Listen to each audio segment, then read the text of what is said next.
Hi guys, welcome to episode 5 of WP Bros Academy. In the last video, we looked at how we could create our first block and we built a really static text block which just displayed a string of text on the editor. So you couldn't actually do anything with it. So in this video, we're going to look at how we can convert that into a rich text block, which is responsive to user input.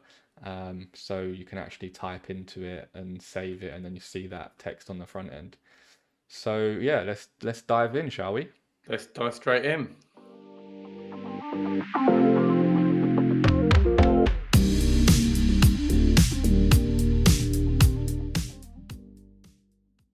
Okay, welcome back. So first of all, we're going to jump into the block.json file, and we'll talk about attributes next, won't we, Phil? Yeah, so attributes are really, really cool. I like to think of attributes. I don't know if anyone else does this, but I tend to think of attributes as like PHP variables or JavaScript variables, Mm, whatever, where you literally are just creating your variables to begin with, and you're instructing WordPress basically what sort of type you expect that variable to be. And you'll see why that's really, really useful when we come on to editing the edit.js and the save.js files. But I tend to think of attributes as variables and just setting them up before I do anything else. I always start there and mm, then go on to editing the other files. yeah, So I don't know if maybe we want to maybe look at the documentation just quickly, or we can start typing stuff out, whatever you prefer. sure. Let's have a quick look at the block editor handbook. So inside of the reference guides, block API reference, and then attributes, you can see an example of how you would define some of those attributes in your block.json. Um, so yeah, touching on what Phil's already said, if you think of an attribute as what the block is going to be saving to the database to then reuse again, so it's persistent in the memory. Whereas if you were using something like React State, it would be gone when you refresh, but when you're using an attribute, that does get stored. So that's another advantage of creating the attributes.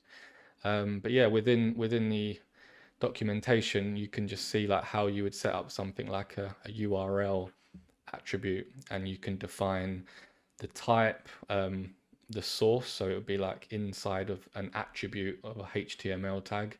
And then if it was like an image URL, it would be on the image, or the image source, it would be in the image tag. So the selector of that attribute would be an image, and then the actual attribute is stored inside of the source attribute within the image tag. So it's a little bit confusing, but once you get your head around it, it actually is a really nice way of controlling how WordPress will retrieve that attribute from your markup. Yeah, absolutely. I mean, we'll cover this in more detail in later videos, but essentially the benefits of doing something like that in the example where you specify a source, a selector, an attribute, in essence stops WordPress from just storing your attributes in the comments, in the HTML comments, In the above your delimiter. block, in the delimiter, in the HTML, like the code editor, because obviously you've got the visual editor and the code Mm, editor. Obviously, it stores your block essentially in the content in the database tables. And if it doesn't know necessarily where that attribute is coming from, i.e. the source attribute on an image tag, it will just store your attribute in the comments yeah. above your block.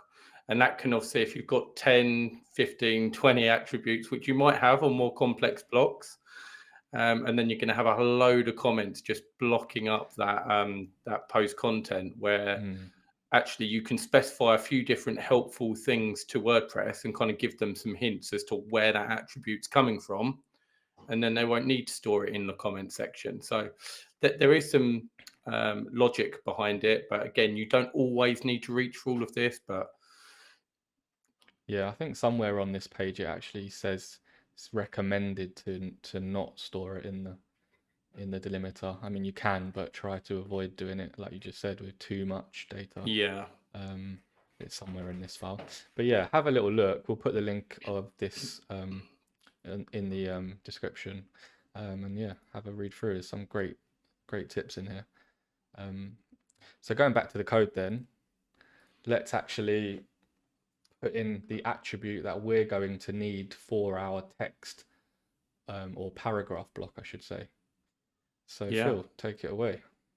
Let's go for it. So we'll just add it to the bottom, shall we? So if we come under style, the cool thing is as well, guys, because we've got the schema link at the top, if you press Control and space on your keyboard, it will give you some hints in your editor, which is great for developer experience in terms of giving you some ideas of what you can now add to this next level. So we've got like attributes, for instance. So I'm just going to go ahead and choose that, which is an object. And now this is basically, now we're inside the attributes object. So this is where we can actually name our attribute or variable, however you think about it. So for ease, let's just call this content for now. And again, this is going to be another object. And now if I go Control and space again on the keyboard, and then you get some more hints within the content. Yeah, Phil, just quickly, I don't think that anyone can see when you No do one the can see it when I control do it. space. Okay. So if I just do that quickly, then they can Yeah, see. yeah, Like, go for it. they can add in all of these different Perfect. things in there. So some of those will be familiar from the documentation we just looked at, but I'm just going to choose the bottom one, which is type. And let's set that to string. Oh, not strong, string. If I can see my keyboard. Cool. And that's literally all there is to this. So for today, I'm going to leave it there. As I said, you can go a lot more involved in some of this stuff, but I just really want to get something up and running that you guys can look at and understand. And that's our first attribute set up essentially. So yeah, and that's all we need for our paragraph, because it's not going to be, well, for now anyway. I guess in the end, once we've got some settings and stuff, then we'll add more attributes, but for now that's all we need. Yeah. So let's head over to the edit.js file. Awesome. So what do we need to do in this file? First of all, we're going to need the RichText component. And components can be found in the GitHub. Where is it, Phil? What's it called? GitHub repo. Yeah, is it just for WordPress or Gutenberg? I can't remember. I think it's within WordPress, but I tend to search GitHub Gutenberg or something and go through it that way. I think actually it might be the same thing actually. Yeah, Okay. if you search that, there you go. Cool. So within here, you can then find all of the components that are available. But there is another website which is pretty cool as well, which we can go on to next. But while we're on this one, where do we go, Phil, to find something like the RichText component?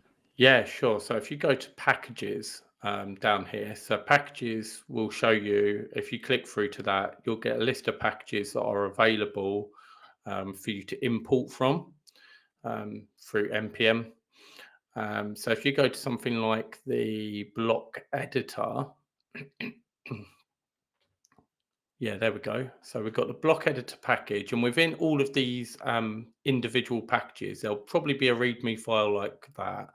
But let's not get too bogged down with that for now. If you go back to the top of all of these package folders, there's probably going to be an SRC folder, a source folder. So if you click through to there, and then within here, you will see a components folder. And this pattern's pretty familiar and similar regardless of which package you click through to on Gutenberg. So shouldn't be too many surprises if you chose a different package other than the block editor.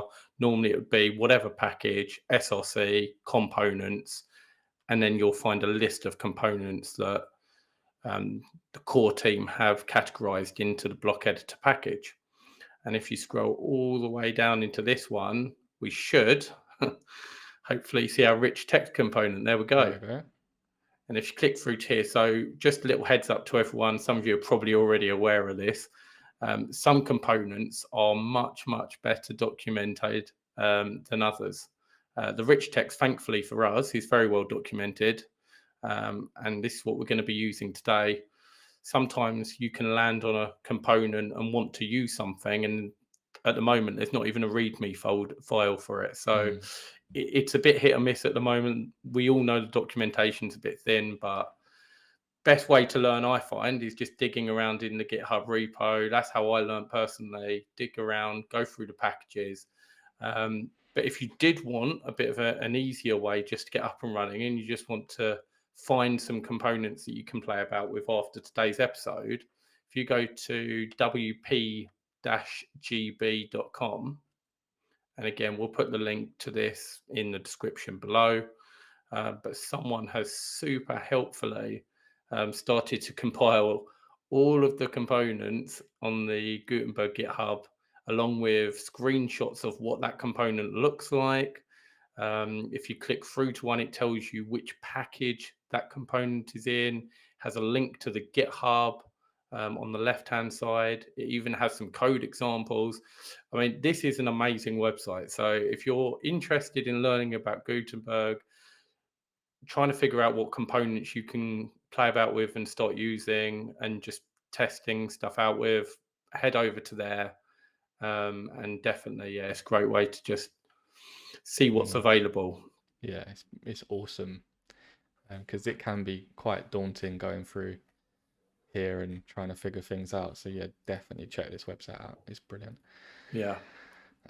So yeah, I mean, let's go back to the code then. It won't be as complex as all of this stuff we're seeing here. We'll keep it really simple for now. So to import this, we know that we're now going to be importing from the block editor package, because it's in the block editor package directory there. So we can actually import inside of these curly braces, and bring that rich text component through. As easy as that. Yeah, happy days. So you don't need to have another line or anything. It's nice and clean. So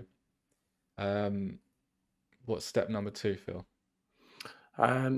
So the next step will be to probably start thinking about, obviously, we're in React now. So within our React component below our edit function, within React, normally you get props that you get passed through to your component, like so.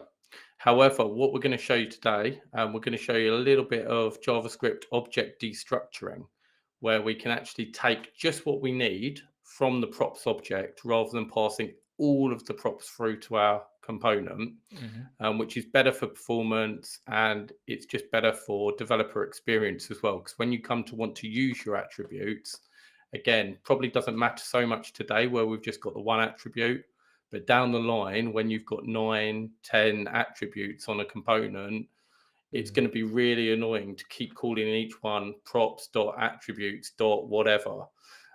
So yeah, let's start by destructuring then. Cool. So go ahead and open up our curly braces for destructuring. So we need attributes first of all, and then from the attributes we can use a semicolon or a colon, and then pull out the thing that we need from the rich text. So it would be, in this case, content, because that's what we've defined in our block.json as our thing that's storing our content in for that attribute. So that's the first thing we need. And then the second thing we can actually take out of attributes is set attributes. So Phil, does that go after this or does that go after the curly braces? I get confused. Yeah, no, it'll go after the content, but you'll need to wrap the content in another object because You're that's right. we're doing nested object destructuring now. It's getting a bit complicated, but trust me, Thanks. this will definitely help you guys down the line, 100%. Yeah, Yeah. and then we can get the other thing that we need as well. So do you want to tell people what set attributes is and why we even need that? What's it doing? Yeah, so set attributes basically it's a bit like state in React. So obviously within React you've got state, and you would start by obviously setting up your two variables, and one of them is set state. Um, so set attributes is basically just updating the attribute, and we'll show you in a second how that works. But you can define which attribute you want to update. And as James rightly said at the beginning as well, the great thing about attributes in WordPress land is if we were trying to do this with native React state, it wouldn't actually be persistent onto the front end of our website. Whereas attributes is set up in a way that WordPress can look into that. It's stored in memory, and then we can access that information from the database on the front end of the website as well. So it's very, very clever. Cool. So I believe that's all we need to actually destructure out of the props. So moving on from that, what's the next steps? So now we're ready to set up our rich text field, really. Okay, so that's converting this p tag into a rich text component. So Yeah. it's just a case of changing that p to rich text. Then we can just self-close, get rid of the text as well, because we don't need any of that anymore.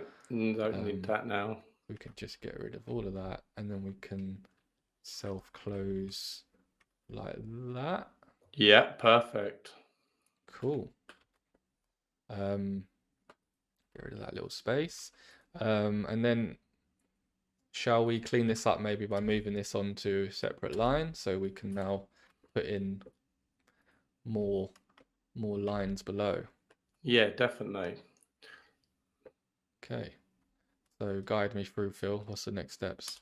So for the rich text component, I think there are two required fields by default. So the first one will be a value. Yeah, and should we quickly just have a look at that actually? Yeah, we can show the guys. Is it on here? No, the second tab. Ah, sorry. Silly me. Yeah, so there's the required and the required one there. So that's what we need, Yeah. value and on change. So that's good to know what you actually need in each component. Yeah. Cool. Oops. So now we're starting to use props as well. So if you guys have been brushing up on your React skills at home while James is doing this, and then we're now starting to use props. So this will hopefully be familiar to you guys. But if not, go back and look at props in React definitely, because we're going to be using these a lot more. So for value, let's go ahead and rather than setting a hard-coded string, let's set a JavaScript dynamic value. That's it. And let's set it to content. So this is where the destructuring came in handy as well, because if we didn't destructure content from attributes and attributes from props earlier, we would now have to be writing props dot attributes dot content, which may not be the end of the world if you've only got the one attribute, as I said, but later on when we come to adding more attributes, we might as well set it up now how we mean to go on, because that's going to get really annoying really quickly. Yeah, definitely. That's a lot cleaner and nicer to type. So much cleaner in your JSX now. So yeah. So that's cool. So we've done the first bit, and now the second required field is the on change event. So for this, how do you want to do it? Do you want to set up a separate function that we'll use as a callback, or did you want to do like an inline arrow function sort of thing? I think let's start off with a separate function, and then we can show the different way of doing it with an inline arrow function. Sure. So up here then, so we're going to need a function. We can call that, let me put my phone on silent, it's annoying. Function, we're going to call it, what should we call it, Phil? Something handler. Yeah. Edit content handler, something like that. I don't know. It's a bit long-winded, but everyone knows that naming stuff in development is the hardest thing to do. So Okay, so we've got our function, and in that function is where we're going to handle the onChange functionality. So talk me through this now, Phil. So we need a new val or a variable, don't we? yeah, so we'll need to pass through the new value onto this function. So obviously onChange is going to get called every time that there is a change on this rich text field. So every time a user starts typing, this function will get called and we will get the new value. Doesn't have to be called new val, it could be called anything, but that will get passed through to this callback function. And then we can take advantage of that and do something with this new value. So now this is where we're going to see these set attributes come into play. So before we do that, should we chuck this event, Yeah, this pointer to the function let's point inside? that pointer in there. Yeah, definitely. So this isn't calling the function. What we're doing here is just literally pointing to that function in JavaScript and just saying when there is a change, when onChange happens, and then we want you to call back this function at the time. Cool. So we need set attributes. So yeah, set attributes, which is a function in itself. And this takes an object. So this is where you can, as I said earlier, you can define which attributes. So let's imagine for a second we had 2 or 3 attributes here. Obviously, WordPress and set attributes off the top doesn't know which attribute you want to update. So let's start by specifying the name of the attribute that we want to update. So in this case, content. Cool. And then colon. And then we can simply pass the new val to that, I think, because now it's just an object. So yeah, we're just reassigning content, the content property in this object, the value of new val. Yeah, it's pretty straightforward, isn't it, really? Yeah. And then, of course, when set attributes updates content, of course, the value of the rich text field below in our JSX return function is the value of content. So it's all working together. You update your set attributes updates content, and content becomes the new value. So that's how this works. So yeah, that is very clear, having it separated out in its own function, but there is an inline way of doing that, which might be confusing depending on how good you are with your JavaScript and React knowledge. But let's show you what that would look like now as well. So Phil, do you wanna quickly type that out? Yeah, sure. So obviously we'll probably come back to this. I think we'll leave it like this today. But if you are familiar with JavaScript, you can do a shorthand kind of arrow function, and you can, because we've just got the one argument being passed through here.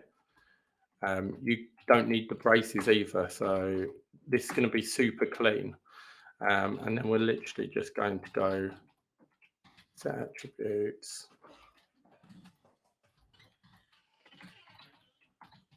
new val, and that's it.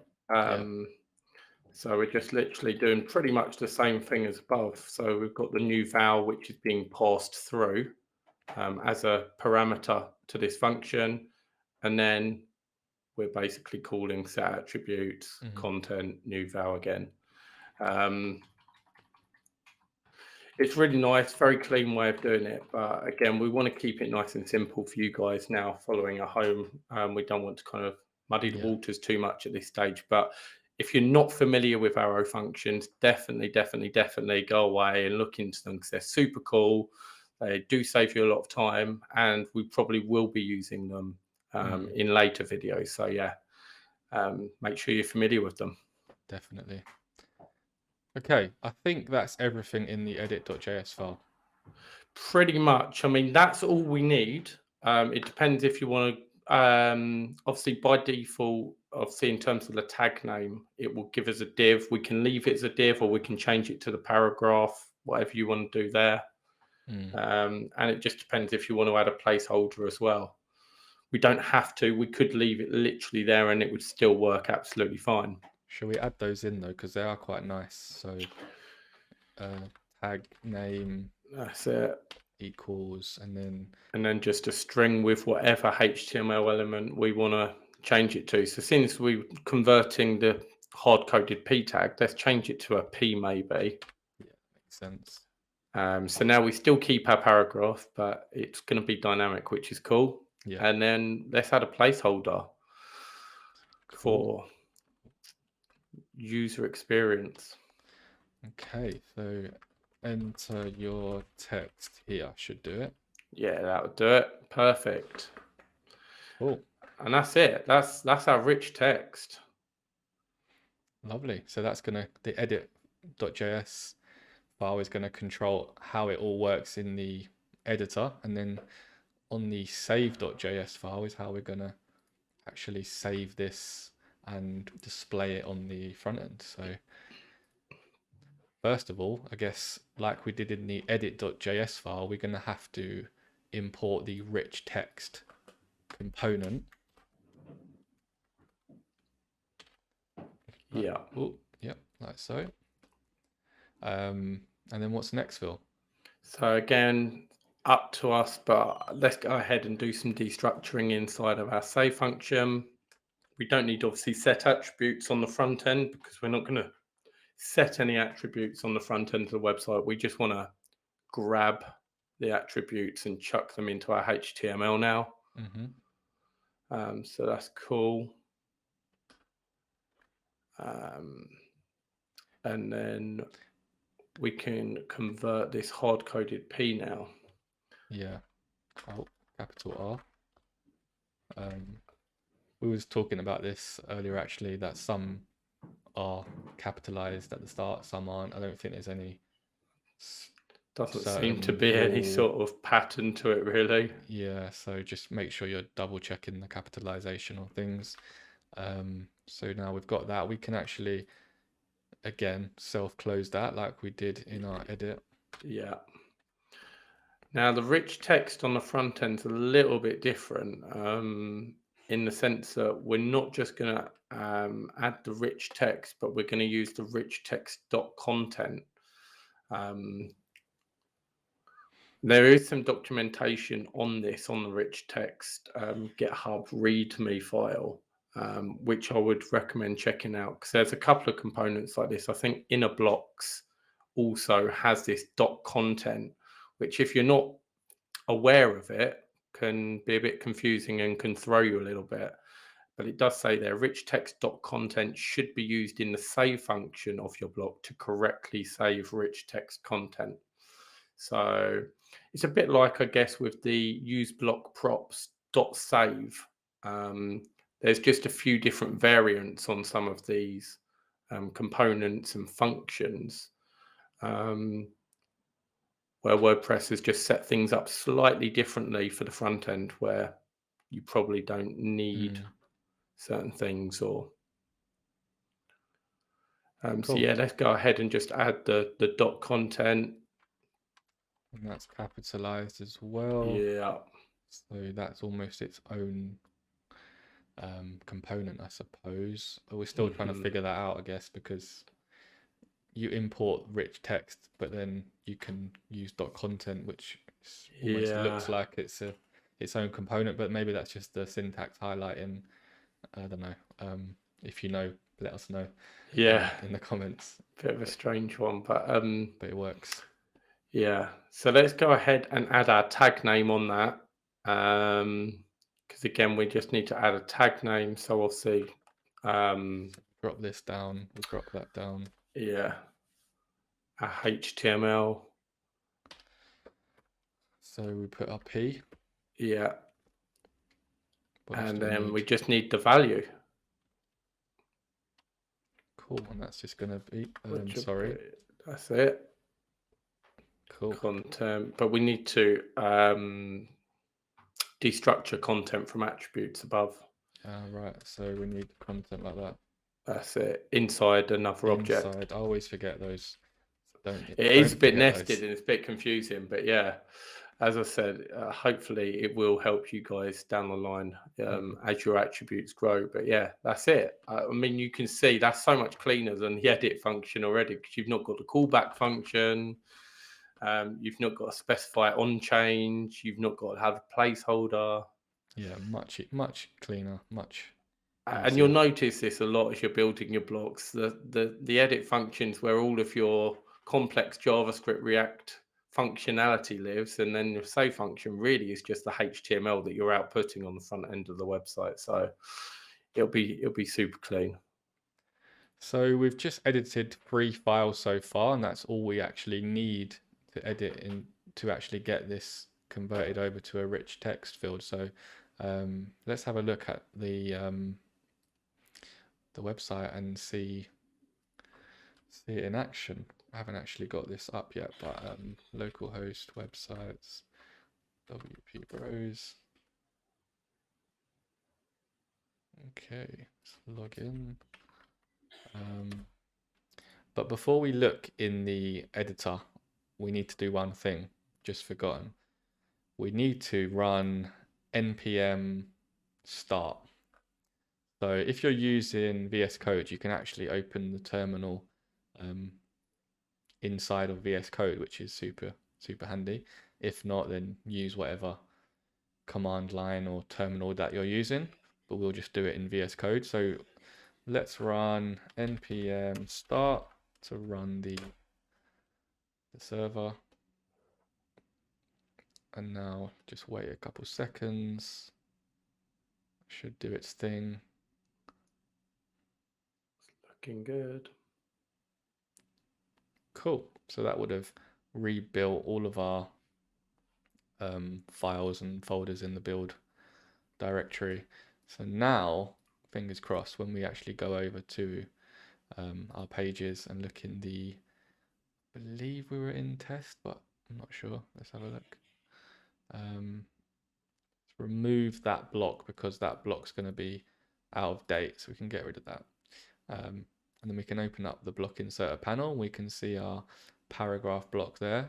So if we add that in now, you can see we've got our placeholder, and you can now click into that field and actually start typing your own text. So hello world. And now we can just update the page, and you'll see now that that block and the text has saved. So if we would give it a refresh, you can see that it's all working. So that's awesome. We can inspect that and we can see what's going on.